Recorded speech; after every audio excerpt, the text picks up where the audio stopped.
Australia grant के independence to Papua New Guinea in 1975 that included Bougainville, but independence से कुछ दिन पहले ही Bougainville खुद को डिक्लेयर कर दिया independent republic of the North Solomons instead, but as उसको कोई इंटरनेशनल रिकॉग्निशन नहीं मिला तो Bougainville एग्री किया on a settlement several months later in August of 1976 to become absorbed into Papua New Guinea with a degree of political autonomy हो, but tension between Bougainville and Papua New Guinea government over the continued operation of the mine on the island continued growing until वो explode किया in the form of a outright rebellion in 1988 when a separatist faction on the island called the Bougainville Revolutionary Army rose up to fight for Bougainville independence, जिसके चलते एक truly devastating decade war for independence चला until 1998, which has been described by leaders as the largest military conflict to have been fought in the region of Oceania since World War II, as the Papua New Guinea government cracked down on Bougainville hard। पर क्यों? ताकि वो अपना access रख पाए island का crucial copper mine पे, and उसके साथ पापुआ न्यू गिनिया इन्फोर्स किया एक total maritime blockade of the island and deploy किया thousands of its soldiers to the island to enforce Papua New Guinea's authority. Estimates vary करते हैं कि कितने लोग मरे in decade long conflict, but it's usually expected कि approx 15 to 20,000 people in Bougainville मरे during the conflict, while at least 300 Papua New Guinea के soldiers मरे and thousands more were wounded. इसका मतलब कि ये 10 साल के जंग में फॉर इंडिपेंडेंस बिटवीन 1988 टू 1998 रफली 10% ऑफ बोगनविली का पॉपुलेशन वाइप ऑफ हो गया। फिर दोनों साइड्स एग्री किए सीज फायर के लिए 1997 एंड पापुआ न्यू गिनिया के फोर्सेस 1998 से आइलैंड से फोर्सेस विड्रॉल शुरू कर दिए।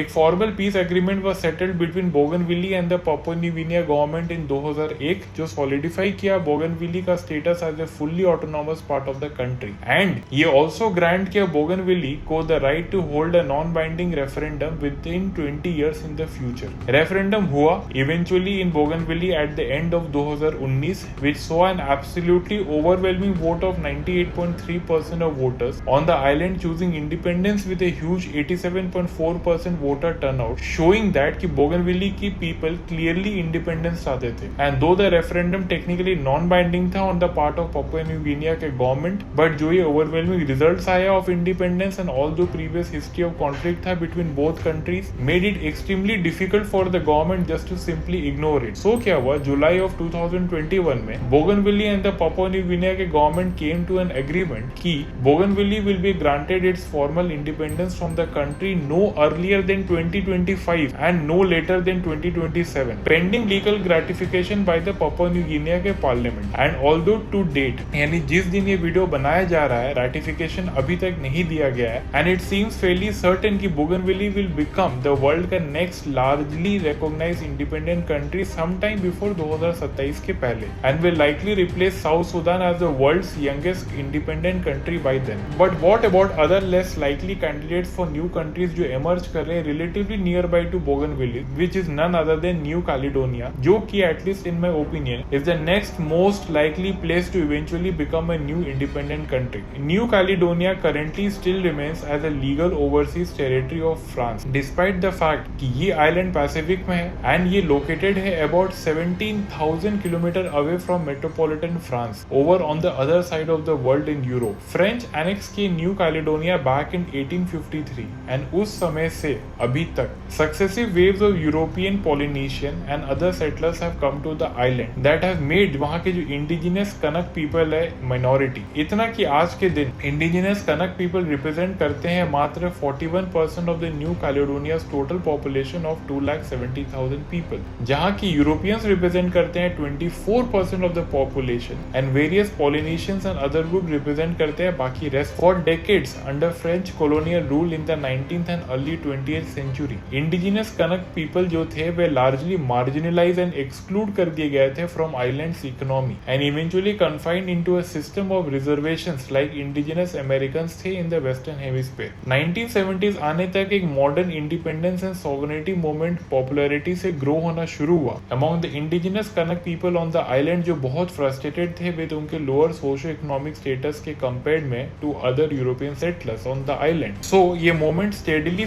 बहुत ज़्यादा aggressive methods adopt करना शुरू किया to advance their cause। The biggest violent incident हुआ 1988 में when a group of 30 heavily armed Kanak independence fighters attack किए एक एक French military outpost on the island, जिसके चलते 4 फ्रेंच सोल्जर्स को मार दिए and taking another 36 people including some civilians को भी हॉस्टेज ले लिया। ये ग्रुप का डिमांड बहुत सिंपल था कि हॉस्टेजेस तभी रिलीज होगा in exchange for serious talk with the French government on the independence of New Caledonia. France refuse कर दिया टू नेगोशिएट एंड डिप्लॉय किया एक हॉस्टेज रिकवरी टीम जो कि फ्रेंच के elite commandos, paratroopers and G counter specialist team थे to raid them. French team raid तो करने गए थे, लेकिन उसी दौरान वो मार दिए 19 of the Kanak hostage takers and सभी हॉस्टेजेस को सक्सेसफुली फ्री कर दिए। वेल, इस दौरान 2 of the French soldiers in the assault team were also killed, resulting in total 25 deaths during the bloody incident. In the aftermath the French government and the Kanak independence movement agree किया on a 10-year truce to secure stability on the island and after that एक decade बाद 1998 में without any other major incidents the French government and major pro and anti independence parties on the island सब कोई मिलकर sign किए Noumea accord which establish a 20-year transitional period until 2018